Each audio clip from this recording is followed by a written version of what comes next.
각자의 소견을 꺾고 주님의 뜻으로 라는 제목을 가지고 하나님 말씀 나누겠습니다. 얼마 전에 한 목사님을 뵌 적이 있어요. 그 목사님은 교회를 개척하셨고 교회를 크게 부흥시키셨던 그런 목사님이셔요. 그 목사님과 이렇게 함께 말씀을 나누는데 그 목사님이 저에게 그런 말씀하셨어요. 제 목사, 평안하고 목회가 즐거워지는 방법을 아는가? 그러셨어요. 평안하고 목회가 즐거워지는 방법을 아는가?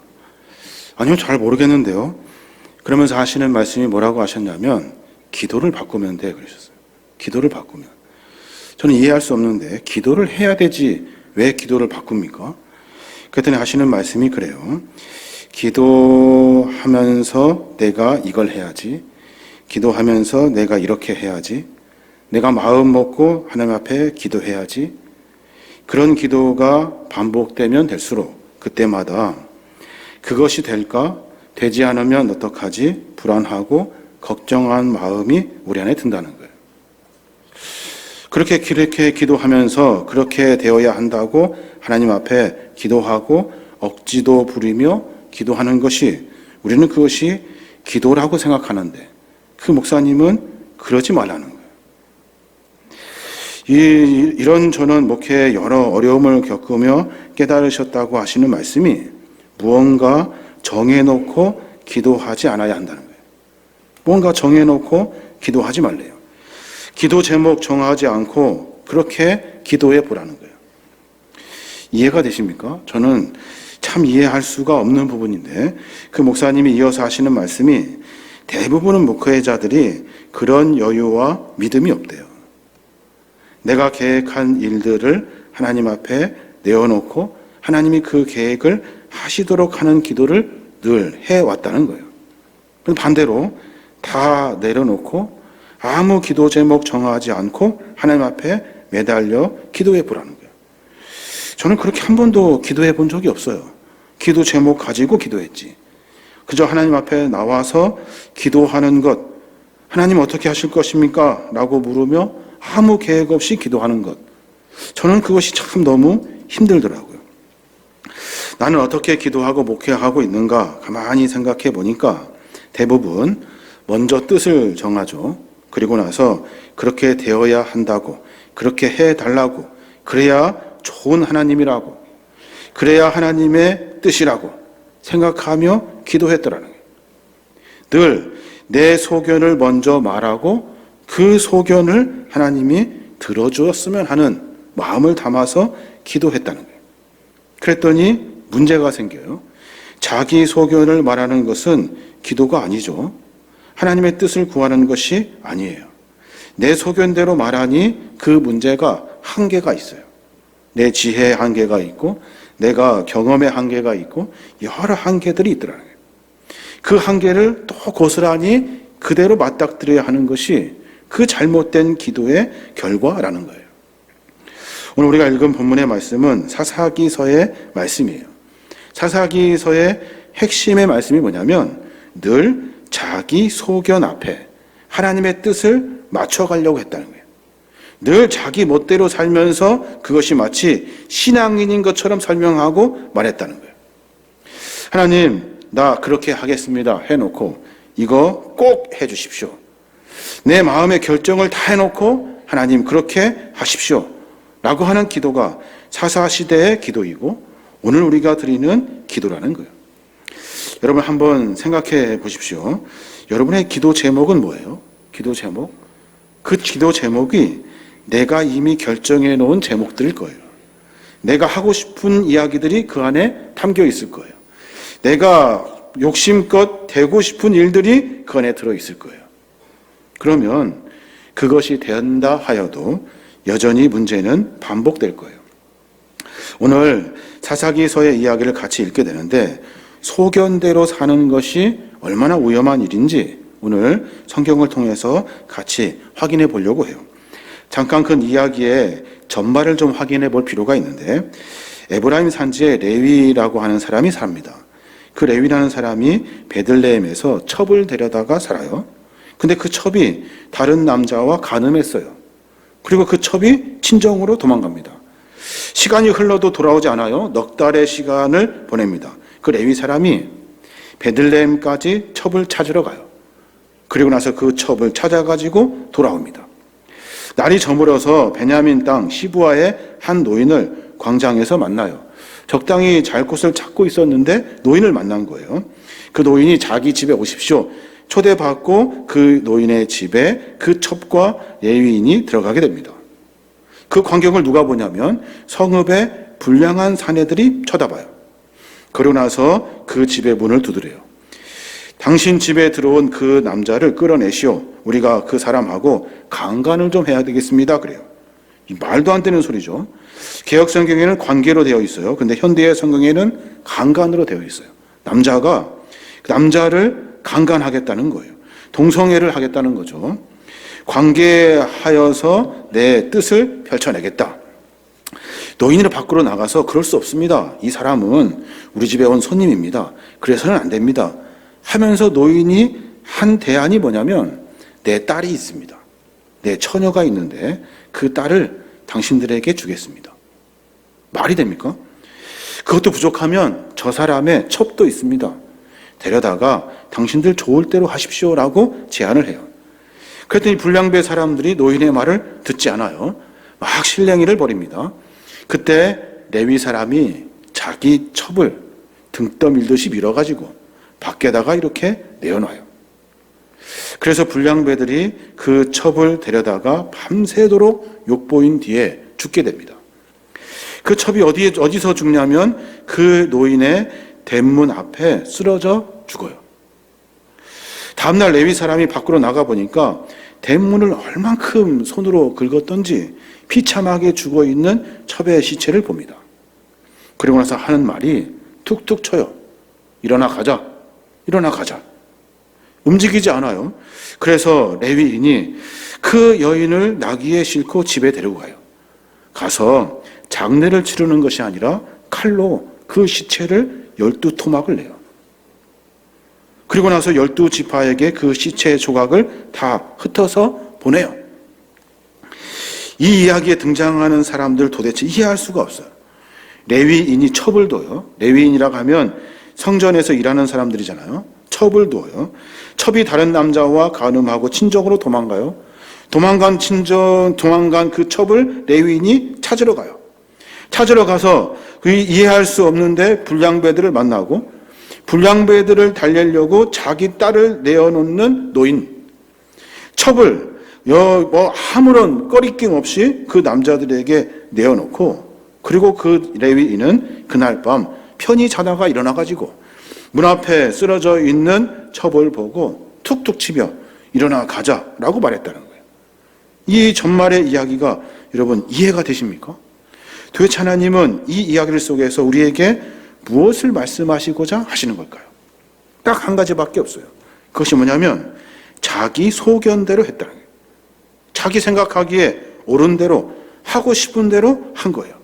각자 다 자기 생각에 옳다고 하는 일들을 하면서 삶을 살아요. 그러니까 상식이 통하지 않고 기준이 없고 법도 질서도 도리도 없어요. 딱 한 가지, 자기가 하고 싶은 대로 하는 거예요.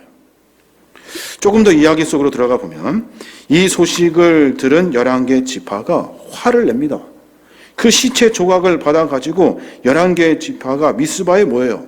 모이면서 하는 말이 우리 모두가 다 다짐합시다. 절대로 우리 딸들을 베냐민 사람들과 결혼시키지 맙시다. 그러면서 한 곳에 모여요. 모였더니 사람이 40만 명의 군사들이 모인 거예요. 그리고 나서 그들이 베냐민으로 쫓아가가지고 그 불량배를 내어놓으라고 요청을 합니다. 그랬더니 베냐민 지파는 거절해요. 왜? 같은 편이니까. 우리 식구니까. 우리 불량배라고 하는 그 지파의 식구를 보호하면서 살아요.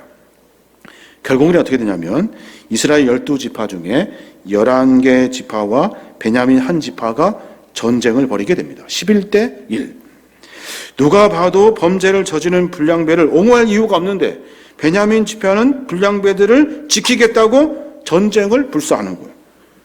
말도 안 되는 일이죠. 왜냐하면 자기 식구니까, 자기 편이니까 기준도 원칙도 도의도 아무것도 없어요. 옳고 그름의 기준이 하나님의 말씀이 아니라 나와 어떤 관계인가, 이것밖에 없어요. 이것도 역시 자기 소견에 오를 대로 한 거예요.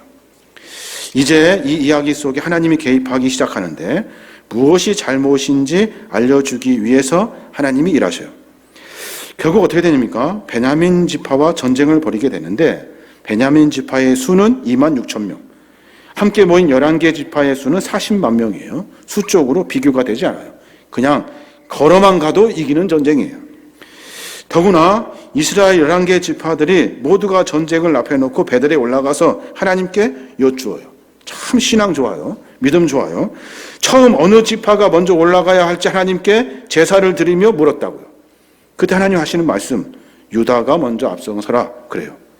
그래서 사람들이 모두가 다 흥분의 도가니에 빠져요. 야, 유다가 가서 밀어버려. 그래서 유다 지파가 그 전쟁의 첫 번째 참여해요. 모두 어떤 마음일까요? 이긴다는 거죠. 하고도 남는다. 야, 이거 아무것도 아니다. 어떻게 돼요? 결국에는 전쟁에 대패하고 맙니다. 11대 1로 싸웠는데 대패하고 말아요. 두 번째, 또다시 전쟁을 앞에 놓고 하나님께 제사를 드리며 그리고 나서 물어요. 우리가 다시 가서 베냐민 자손과 싸워야 되겠습니까? 하나님께서는 이번에도 올라가 치라 말씀하셨어요. 그리고 나서 전쟁을 하는데 또다시 패하고 말아요. 왜 두 번이나 전쟁에 실패했을까요? 왜냐하면 자기들은 이미 뜻을 다 정해놨어요. 전쟁 준비 다 해놓고 그리고 나서 하나님께 물은 거예요. 뭘 물었어요? 베냐민과 전쟁할 건지 말 것인지를 물은 것이 아니라 전쟁하게 할 거야. 나는 내 생각에 이거 해야 돼. 내가 반드시 이거 해야 돼. 생각하고서 하나님께 엉뚱한 것 물은 거예요. 하나님께 물을 것은 뭐냐면 전쟁을 해야 하는지 아니어야 되는지를 물어야 하는데 그 뜻을 자기가 다 정해놓고서 누가 먼저 올라가야 합니까? 라고 물었다는 거예요. 기도를 좀 자세히 보면 사사기 20장 18절에 보면 이스라엘 자손이 일어나 베들에 올라가서 하나님께 여쭈어 이르되 우리 중에 누가 먼저 올라가서 베냐민 자손과 싸우리이까?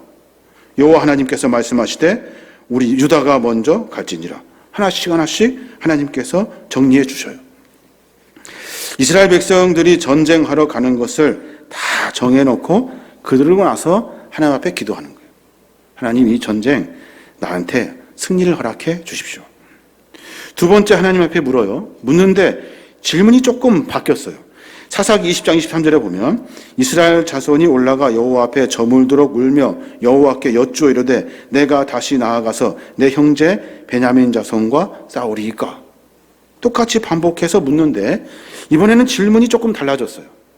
전쟁에 욕심이 났던 마음들이 달라졌어요. 무슨 마음이냐면 내 형제 베냐민과 싸워야 합니까? 라고 물은 거예요. 하나님이 원하시는 문제의 핵심을 잘 알고 기도하고 있어요. 그런데도 두 번째 전투에 이스라엘 자손 1만 8천 명이 죽습니다. 완전히 대패해버리고 말죠. 이 상황을 잘 봐야 되는데 왜 두 번째도 역시 하나님 앞에 기도했는데 베냐민 지파와 싸워야 합니까? 라고 정확히 묻고 기도했는데 왜 패했냐는 거예요. 가만히 보면 이스라엘 백성들이 다 전쟁을 준비해 놨다고요. 준비해 놓고서 그리고 전열을 갖추기 위해 다 갖추어 놓고 또다시 하나님께 똑같은 질문을 한 거예요. 사랑하는 여러분, 하나님은 우리에게 말씀하셔요. 네 뜻을 정해놓고 기도하는 것이 아니에요. 신앙이 뭐예요? 신앙은 내 뜻을 정해놓고 그것을 기도함으로 말미암아 그 소원 성취를 이루는 하나님이 그 뜻에 하나님이 움직여 주시길 원하시는 것이 신앙과 믿음 아니라고요. 늘 우리는 계획하고 내가 하고 싶은 일이 있지만 그 계획을 내어놓고서 하나님 이 계획대로 해 주십시오 라고 기도하는 것이 신앙인의 모습 아니라는 거예요. 우리는 무슨 신앙의 삶을 살아야 하냐면 내가 하고 싶은 일이 있지만 내가 이루고 싶은 일들이 있지만 꺾어놓고 내려놓고 하나님이 무엇을 원하시는지를 먼저 묻는 것. 이게 기도의 방법이 되어야 하는 거예요. 세 번째는요. 이스라엘 백성들이 전쟁에서 이겨요. 세 번째 똑같이 하는데 완전히 달라졌어요. 26절에 보면 그런 부분이 나와요. 이에 온 이스라엘 자손 모든 백성이 올라가 베들에 이르러 울며 거기서 여호와 앞에 앉아서 그 날이 저물도록 금식하고 번제와 화목제를 여호와 앞에 드리고 그래요. 1번, 2번 전투에서는 전투 준비 다 해놓고 하나님 앞에 기도했다고요. 근데 세 번째는 온 이스라엘 자손 모든 백성이 함께 베델로 올라갔어요. 전쟁하려고 하는 모든 칼과 창을 다 내려놓고 함께 주 앞에 물었다고요. 이 전쟁 어떻게 할까요? 그때 그 기도와 그 제단을 하나님께서 받으시고 올라가라. 이제 내가 이 전쟁을 너의 손에 맡기겠다 그래요. 여기서 전제가 있죠. 그들이 왜 전쟁을 합니까? 불량배 때문에 하는 일이잖아요. 그러니까 올라가서 불량배만 잡으면 되는 일이에요. 사사기 20장 28절에 보면 이스라엘 백성들이 물어요. 이스라엘 자손들이 여쭈기를 우리가 다시 나아가 내 형제 베냐민 자손과 싸우리이까 말리이까? 다시 물어요. 그래, 올라가라. 올라가서 내가 그를 내 손에 넘기리라 말씀하셔요. 불량배들을 넘겨주시겠다고 말씀하신 거예요. 두 번째 패배 끝에 이스라엘 백성들이 하나님 앞에 나와서 날이 저물도록 금식하고 번제와 화목제를 하나님 앞에 드려요. 그들에게는 전쟁을 준비하려고 하는 칼과 방패를 다 내려놓고 하나님 앞에 가서 기도한 거예요. 소견대로 하던 일들을 다 내려놓고 하나님이 무엇을 원하시는지 주 앞에 내어놓고 주님의 뜻을 찾았던 거예요. 자기 소견대로 하면 문제는요, 더 큰 문제로 돌아오게 되어 있어요. 그런데 하나님, 내가 주 앞에 내려놓고 하나님이 원하시는 것을 쫓아가면 내 짧은 소견, 내 짧은 지혜, 내 짧은 경험 가지고 결정했던 내 소견이 하나님의 뜻으로 바뀌어지게 되는 거예요. 여러 이야기들이 있습니다만은 말도 안 되는 이야기들을 그들이 하고 있는 거예요. 자신의 종욕을 위해 첩을 두다든지 첩을 매정하게 버리고 나중에 돌아가 자기가 한 일을 말하지 않고 그리고 나서 자기가 떳떳한 것처럼 이야기하는 레위인들, 기브와 불량배 자들과 베냐민 지파가 이 일에 대해서 화를 내며 전쟁을 일으키는 일들, 불량배들만 잡으면 될 것인데 전쟁하여 베냐민 지파 전체를 다 무너뜨리려고 하는 자기의 소견에 오른 대로 하는 일들, 전쟁의 여부를 하나님께 묻지 않고 전쟁 다 정해놓고 하나님 앞에 내가 전쟁에서 이기게 해주십시오 라고 하는 착각하며 나오는 기도, 이것이 우리의 모습이라는 거예요. 사랑하는 여러분, 믿음과 신앙을 왜 가지고 살아갑니까? 여러분, 잘 되고 부자가 되고 높아지려고 믿음과 신앙생활 하십니까? 성경은 그렇게 말하지 않아요. 신앙인들은 하나님의 뜻을 구해야 된다 그랬어요. 하나님이 무엇을 원하시니 찾아야 한다 그랬어요. 내 소견을 관철시키기 위해서 신앙생활 하는 것이 아니에요. 하나님의 뜻이 무엇인지 발견하고 아는 거예요. 그때 더 큰 은혜를 우리가 만나게 되는 거예요. 세 번째 전투 끝에 불량배만 가서 잡아오면 될 것인데 이제 깨달았는가 했더니 그들이 다시 마음이 바뀌어요. 어떻게 바뀌냐면 자기들의 소견대로 할 마음으로 바뀌어요. 베냐민 지파 이놈들 전부 다 죽여야 된다 한 거예요. 쳐들어갑니다. 쳐들어가서 모두를 다 죽여요. 그리고 불량배만 잡을 일인데 짐승들까지 다 죽여요. 베냐민 사람들이 이스라엘 군 앞에서 등을 돌려 도망갑니다. 살려고 도망가요. 그런데 이스라엘 군은 끝까지 추적해요. 매복조도 합세하여 그들을 다 포위해가지고 추격을 해요. 그래서 기브와 동쪽 부근에서 추격을 당해 그 자리에 꼼짝 못하고 베냐민 지파 18,000명이 죽어요. 또 도망갑니다. 도망가는 사람들을 또 쫓아가요. 림몬 바위를 향해서 광야 쪽으로 달아가는 베냐민 지파를 추격하면서 그 길에서 5,000명을 또 죽여요.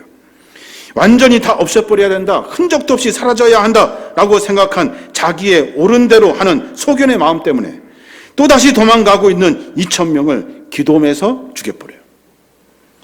이스라엘 백성 군대 전체가 26,000명인데 쫓아가 죽인 사람들이 25,000명이에요. 1,000명 남겨놓은 거예요. 남자들 1,000명.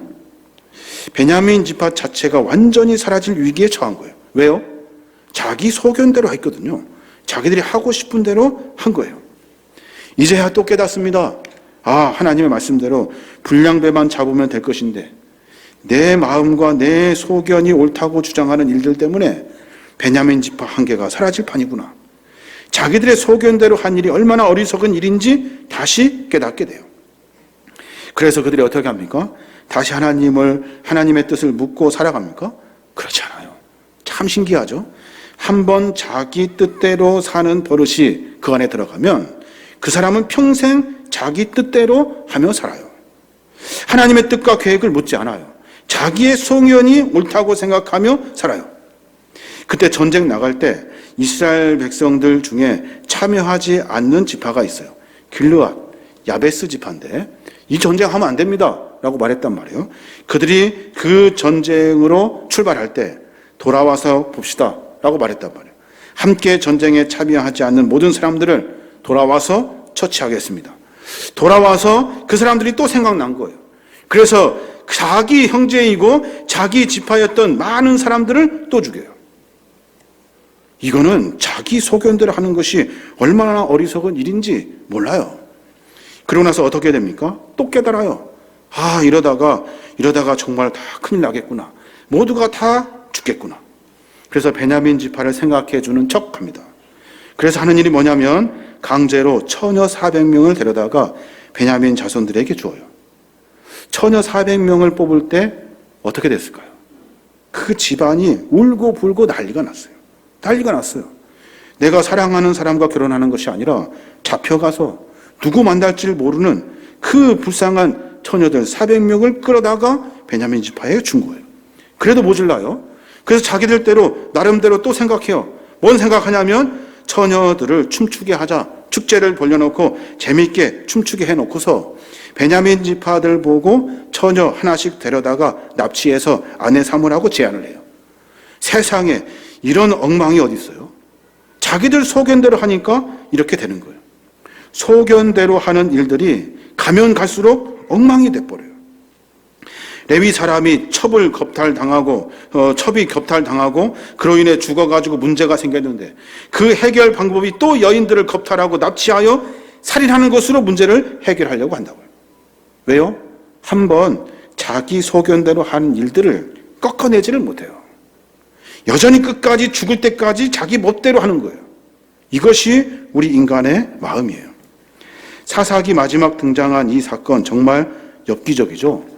어떻게 사람이 이런 끔찍한 만행을 저지를 수 있을까? 어떻게 사람이 성적으로 이렇게 문란할 수 있을까? 그 해법도 이렇게 잔인할 수 있을까? 왜냐하면 답은 간단해요. 하고 싶은 대로 한 거예요. 하나님의 뜻을 구하지 않고 하고 싶은 대로 한 거예요. 사사기 21장 25절에 보면 그 이야기가 나와요. 그때 이스라엘의 왕이 없으므로 사람이 각기 자기의 소견에 오를 대로 행하였더라 그래요. 기도하는 것이 뭐예요? 자기 소견을 이루기 위해 기도해요. 내 뜻을 이루기 위해서, 내 욕심을 채우기 위해 기도해요. 전쟁 준비 다 해놓고 하나님 앞에 기도해요. 하나님 전쟁 이기게 해주십시오. 내가 하고 싶은 거 다 해놓고서 하나님 더 잘 되게 해주십시오. 기도해요. 하나님 그 기도 받지 않으신다는 거예요. 우리가 어떻게 기도해야 합니까? 하나님 내가 하는 일들 가운데 이 일이 맞는지 하나님 말씀해 주십시오. 내가 반장 선거 하려고 마음먹었어요. 그리고 하나님 반장 되게 해주십시오. 기도하는 것이 아니에요. 나가기 전에, 반장 선거 나가기 전에 하나님 내가 이 일을 할 수 있겠습니까? 사역도 마찬가지예요. 내가 다 정해놓고 내 방법 다 해놓고 하는 것이 아니에요. 하나님 이 일이 하나님의 뜻입니까? 하나님의 계획입니까? 라고 묻는 거예요. 결혼도 마찬가지예요. 결혼할 거 다 정해놓고 잘 되게 해주십시오. 기도하는 것이 아니에요. 하나님 내가 이 사람과 결혼해야 합니까? 하나님의 뜻은 어디에 있습니까? 이때 하나님은 우리를 인도해 주시는 거예요. 우리 안에는 참 안 좋은 습성이 있어요. 내 소견대로 살고 싶은 마음이 있다고요. 그것이 평생 간다고요. 오늘 성경에 보니까 평생 가요. 그래서 바울이 뭐라고 우는지 아십니까?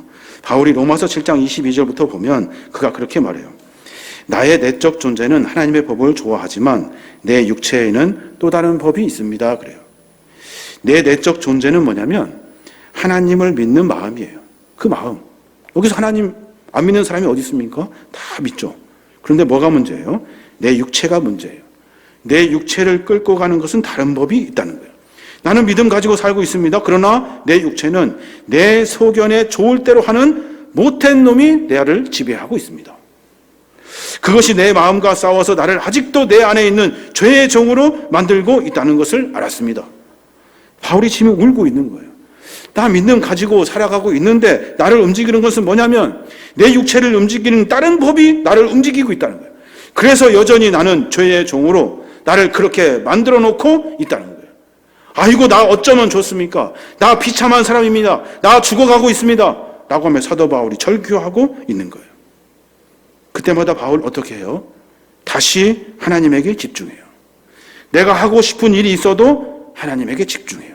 내가 다 된 밥이 있어도 하나님에게 다시 물어요. 왜냐하면 내가 왕이 되어서는 안 되기 때문에 그래요. 하나님이 왕이심을 인정하고 왕이신 하나님의 뜻을 찾아가야 하는 것이 신앙의 모습이기 때문에 그래요. 기도한다는 것은 뭐예요?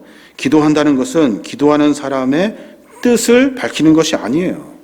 기도한다는 것은 뭐예요? 기도를 통해 하나님의 뜻을 발견하는 거예요. 이게 기도예요. 내 뜻을 관철시키는 기도를 하면 문제는 반복됩니다. 반복돼요. 계속 반복돼요. 그런데 내 뜻이 아니라 하나님의 뜻을 찾으면 문제는 짧게 해결되고 더 깊게 더 많은 것들로 더 풍성한 은혜를 누리게 되어 있는 거예요. 그래서 우리가 기도하는 거예요. 우리가 기도해야 하는 이유는 하나님의 뜻이 무엇인지 알기 위해 기도하는 거예요. 내가 여러 가지 기도를 많이 해가지고 내 뜻을 이루는 것이 기도가 아니라고요. 사랑하는 여러분, 우리에게 유익한 것이 뭘까요? 유익한 것이 내가 답을 정해놓고 기도하는 것이 아니에요. 유익한 것은 내 답이 아니라 하나님의 뜻을 먼저 구하는 거예요. 내가 그렇게 기도하고 습관적으로 해도 하나님, 이것이 하나님의 뜻이 아니면 내가 돌이킬 수 있도록, 꺾을 수 있도록 내 마음을 만져주십시오. 이게 우리의 기도가 되어야 하는 거예요. 예수님이 기도하셨잖아요. 마태복음 26장 39절에 보면 조금 나아가서 얼굴을 땅에 대시고 엎드려 기도하여 이르시되 내 아버지여, 만일 할만하시거든 이 잔을 내게서 지나가게 하옵소서. 그러나 나의 원대로 마시옵고 아버지의 원대로 하옵소서 하시고 그래요. 힘들어 죽겠는 거예요. 지금 예수님께서 못하겠는 거예요. 감당할 수가 없을 것 같아요. 하나님, 비켜나가게 해주십시오. 이거 안 할 수 있도록 해주십시오. 하지만 하나님, 이것이 하나님의 뜻이라면 내가 감당하겠습니다. 내가 이길 수 있도록 해주십시오. 이게 예수님의 기도라는 거예요. 매 순간마다 내 뜻을 관철시켜서 하나님이 그렇게 해주십시오가 아니라 한 번쯤은 내가 하나님의 뜻대로, 하나님이 그것이 고난의 길이면, 어려움의 길이면, 시련의 길이면 내가 감당하겠습니다. 그것이 하나님의 뜻이라면 내가 해보겠습니다라고 하는 자기의 소견을 내려놓는 신앙의 모습이 우리 안에 있어야 하는 거예요. 그게 진짜 신앙인인 거예요. 사랑하는 여러분, 그래서 예수님은 십자가에 달려 돌아가셔요. 그 어렵고 힘든 고난의 길을 걸어가셔요. 왜요? 하나님의 뜻이 거기에 있어요. 너 가서 죽어라. 너 죽어라. 그래서 어떻게 됐어요? 십자가를 믿는 모든 사람들에게 하나님의 구원의 생명을 얻는 하나님의 뜻이 우리 안에 펼쳐지게 된 거예요. 그 뜻을 이루어내기 위해서 예수님은 고난의 길을 감내하신 거예요. 목사님과 대화하며 제가 일기를 이렇게 쭉 써놨는데 그 내용을 보니까 참 어리석었다 하는 생각이 들어요. 그러면 아무것도 하지 말라는 겁니까? 안 해도 되겠네. 하나님이 다 하는데. 근데 그것이 아니더라고요. 내가 하고 싶은 일이 하나님의 뜻인지 묻지를 않았어요. 내가 하고 싶은 일이 내가 어려운 일이고 힘든 일인 줄 알면서 비켜가려고만 했더란 거예요. 하나님, 이기게 해주십시오 라는 기도가 없어요. 그러니 신앙은 여전히 소견대로 가는 거예요. 내가 하고 싶은 대로. 그러니 문제는 산처럼 쌓이게 되고 해결되지 않고 결국에는 그 틈바구니 속에서 자책하며 살게 되더라고요. 해결이 안 돼요. 선포합니다. 우리의 삶의 모습을 고쳐내셔야 돼요. 기도하는 모습을 바꾸셔야 돼요. 내가 하고 싶은 것을 하나님께 말하는 것이 아니에요. 하나님의 뜻을 발견할 수 있도록 하나님 나를 만져주십시오 하는 기도가 먼저예요. 그래야 하나님의 뜻을 우리의 삶 속에 펼쳐낼 수 있는 겁니다. 어렵고 힘든 일인 것 같아요. 매 순간 기도할 때마다 먼저 생각하십시오. 하나님의 뜻이 무엇입니까? 내가 이거 하고 싶은데, 이거 힘들어 죽겠는데 하나님의 뜻이 무엇입니까? 물을 때 하나님 우리에게 감동하셔요. 애매한 이야기 아닙니다. 감동하시면 그 감동에 따라 움직이는 거예요. 그래서 기쁜 거예요. 그래서 평안하고 그래서 행복한 거예요. 이게 신앙인의 삶의 모습이 되어야 하는 겁니다. 저 여러분이 그런 삶으로 말미암아 하나님을 더 깊이 만나고 하나님의 뜻을 삶 속에서 펼쳐내시는 저와 여러분이 되시길 주님의 이름으로 축원합니다.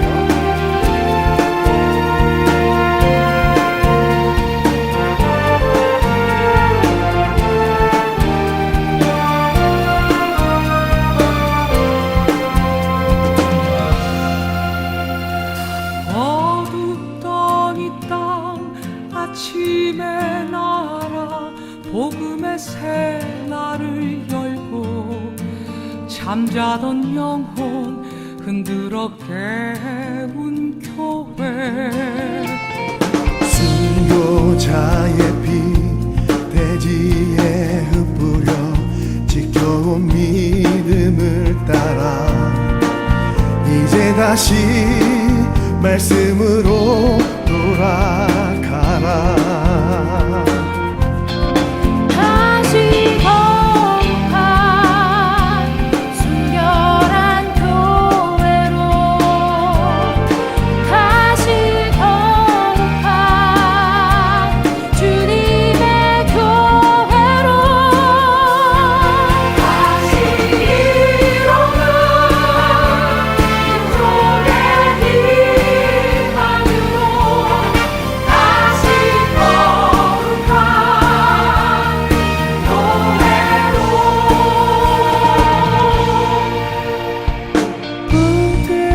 부드러웠던 흔적을 딛고 눈물로 회개하면서 생명샘물로 깨끗이 씻는 우리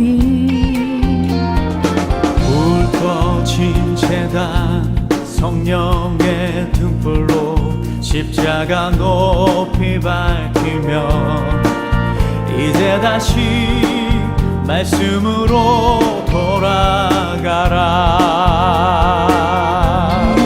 다시 거룩한 순결한 교회로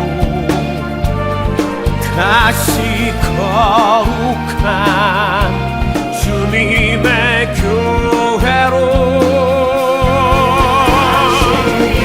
일어나 인종의 힘만으로 다시 거룩한